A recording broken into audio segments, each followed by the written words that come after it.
Hello everyone. Today we spoke with Olga Fedosieva, CEO and founder of UnitiQ, Talent Solutions on Demand, where we provide businesses with fractional HR services to support workplace wellness. Today we're talking about a topic that's become far too familiar: burnout. It's something many of us brush off or push through, but it deserves more attention. Let's dive into what burnout really is, how it manifests, and most importantly, how we can address it proactively. This is UnitiQ. Please subscribe to this channel and like the video. It is important for us and for YouTube algorithms. Burnout is more than just feeling a little tired. It's a state of emotional, mental, and physical exhaustion brought on by prolonged stress, especially when we're stuck in situations that drain us. It's like running a marathon with no finish line. Burnout isn't just about being overworked. It's a signal that we may need to recalibrate our lives. By recognizing it early, we can create a healthier balance, leading to a more fulfilling and sustainable lifestyle. Today, we'll discuss burnout from a scientific and practical angle. Here's what we'll cover. 1. How science defines and diagnoses burnout. 2. Key warning signs to watch for. 3. And effective, sustainable ways to recover. Let's start with the science. The multifactorial theory of burnout. Back in 1978, Dr. Christina Maslach introduced a model that became foundational to understanding burnout. She defined it as a response to chronic interpersonal stresses in the workplace.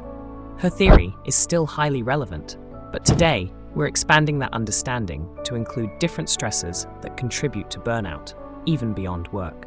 For instance, family burnout is real.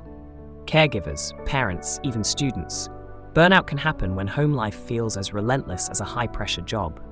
Another overlooked aspect is the absence of feedback. Imagine doing your best every day without a single word of acknowledgement. Over time, this can lead to a sense of isolation and purpose drift. Now, let's look at Dr. Maslach's 3 key dimensions of burnout. 1. Emotional exhaustion. This is more than feeling a little tired. It's a bone-deep fatigue that doesn't go away, no matter how much sleep you get. Simple tasks can feel like mountains, and the joy you once found in your work fades. 2. Depersonalization. You might start feeling detached from yourself and others, like a part of you is watching your life from the outside. It can show up as cynicism, apathy, or feeling robotic in your day-to-day interactions.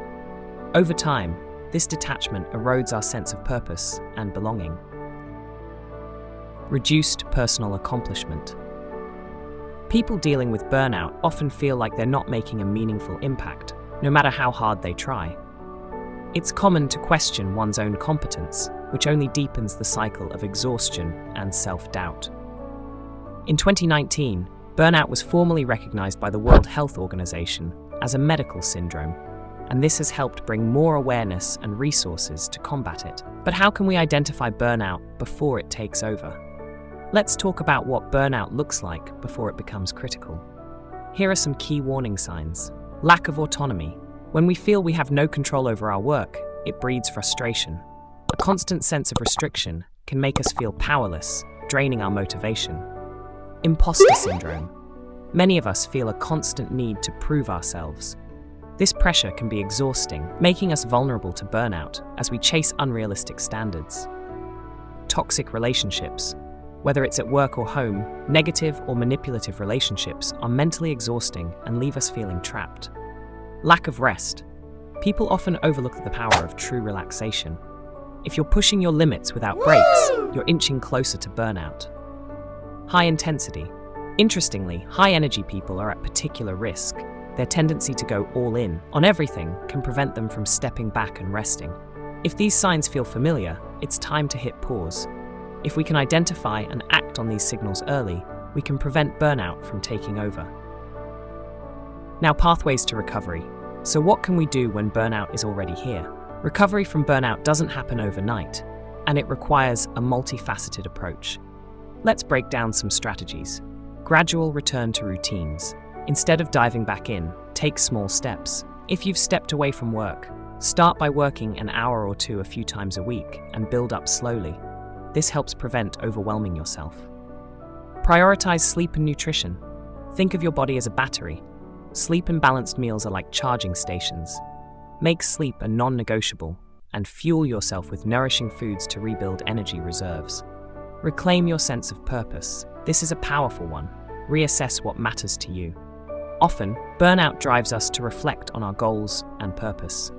Use this time to identify what truly fulfills you and build a life aligned with those values. Seek support and set boundaries.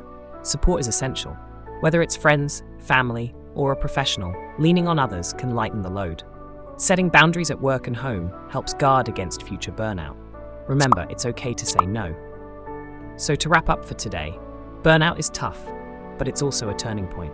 It's an opportunity to step back, evaluate, and change how we approach our lives and work. At UnitiQ, we're here to help organizations create workplaces that value wellness, offering fractional HR support that prevents burnout from becoming an issue.